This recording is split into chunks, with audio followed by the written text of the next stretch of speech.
talk about absentee ballots and your experience? The ability to vote by mail with an absentee ballot is important to me because it allows me more time to look over the ballot and understand who's running for office. It gives me time to submit my votes early in case something happens on voting day that stops me from getting to my polling place.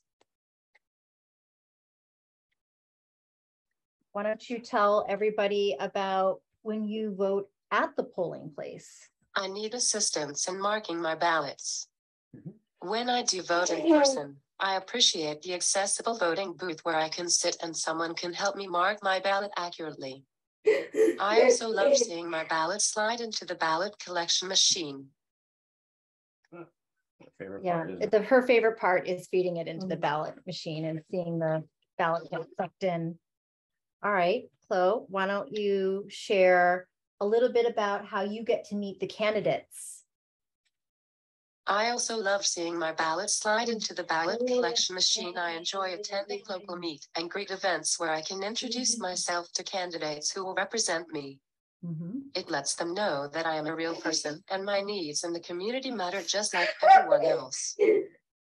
Yeah, so she does attend a lot of in-person events when it's safe and not the pandemic to personally meet the candidates, and we help her to create her questions on her talking device so that she can ask them important questions about how they might vote on policies that would impact her.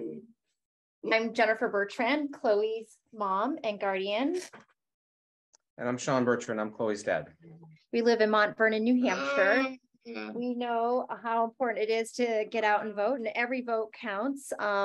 Considering the number of voters, I think according to a Rutgers research that was done at Rutgers University, that there are about just over 17 million voters that experience disabilities.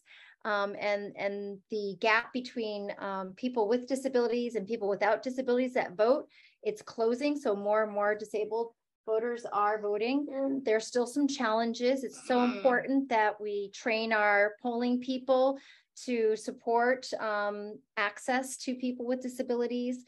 One of the things that I was a little bit nervous about when we voted with Chloe the first time, would someone tell me I couldn't assist her to mark her ballot? So I made sure I did my research and I understood what her rights were, and that I did lawfully have a right to assist her in the to mark her ballot and complete her vote.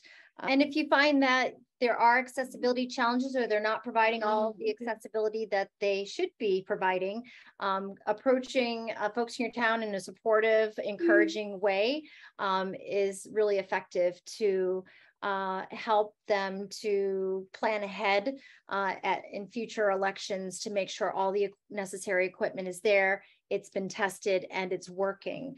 And I guess the last thing I would say about the candidates is, it's really important to understand that people with disabilities don't want to be patronized. They want you to talk with them about the issues, not to them, because they know that the decisions our elected officials make truly impact their ability to live meaningful and inclusive lives.